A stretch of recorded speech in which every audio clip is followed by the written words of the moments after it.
this time around, I had gone through a situation. It's funny because you think that you have your heart broken till you really have your heart broken.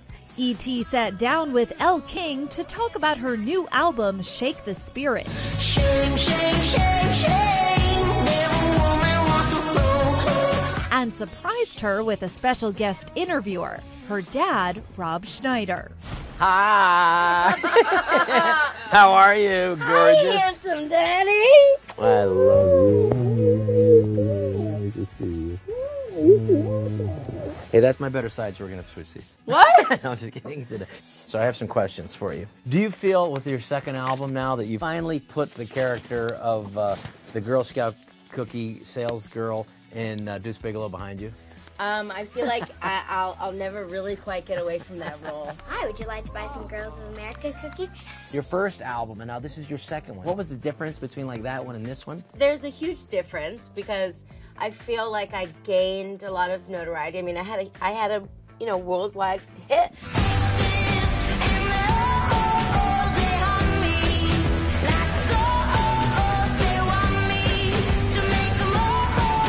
I feel like I got enough like kind of cojones to be like, well, I gave you that, I gave you X's and O's, let me make the album how I want to make it.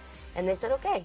Let me ask you a personal question. You were able to create during a real, a traumatic and powerful time in your life. And do you think there's a connection to that? Do you think there's any accident to it? I mean, I used to live a little bit more of a wild lifestyle.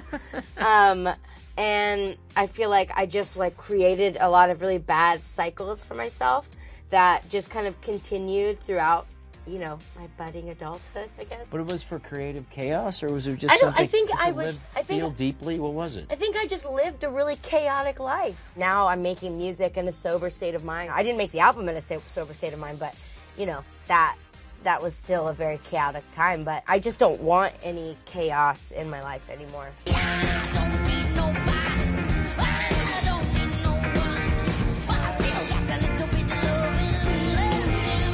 I remember when you were first doing this, my biggest, fear was just, I loved Chris Farley. We all loved him.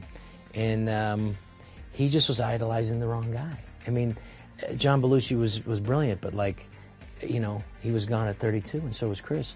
So I just was hoping that you would idolize the performing side of Janis Joplin. I think a lot of musicians, whether it's like chaos in your life or drugs and alcohol, a lot of people think that they can't make good music or make good art without it. I'm your dad, and you just said drugs and alcohol from me. Yeah, I know, but you know that I'm doing so good. I know you. I'm proud of you. I'm beyond proud. Look at this good love we wasted. Another good thing gone. I think that the new album is ridiculously creative and open and searingly honest. But at the same time, to be able to take that emotion and focus it into an album, in some ways, did that help you lift you out of it?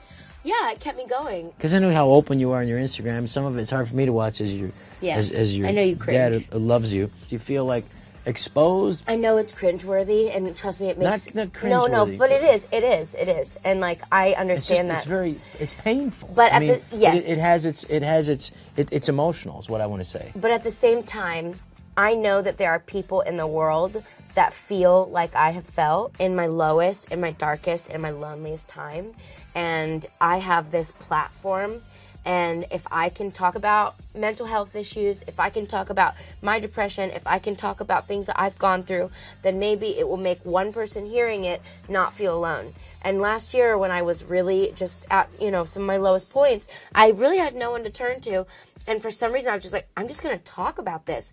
And the outpour of support from people and telling me their experience, I'm getting chills right now, sharing their experiences with me of their trauma or what they've gone through or their depression or just giving me words of encouragement kept me going. Now that I'm doing so much better, I feel like it's almost a responsibility for me to discuss these things. As a comedian, you've lost a lot of friends. Me growing up, hearing about your friends, a lot of them committed suicide. It's a big thing in comedy, and so I think I think it's really important for people to discuss these issues and take the icky away from it so that people can have someone to talk to or have someone to turn to. Where do you go from here? I'm older now. I've learned things. I've really gone through life. You know, I hadn't really gone through life at 24, 25, you know? You think you have, but you really don't. What's the first thing that comes to your mind, what you hope people get when they listen to I this new album? want people to know that it was a very broken and sad person who made this, and at the end of it, there is a message of love that comes through yourself, and Yeah. that I'm better from it. It's okay to feel broken. You can and will get better. Yeah, that's That's- great. that's- beautiful. I don't know if I've ever been as honest in stuff I've ever done, as honest as you are. And it's been an inspiration for me to try to get more honest, you know.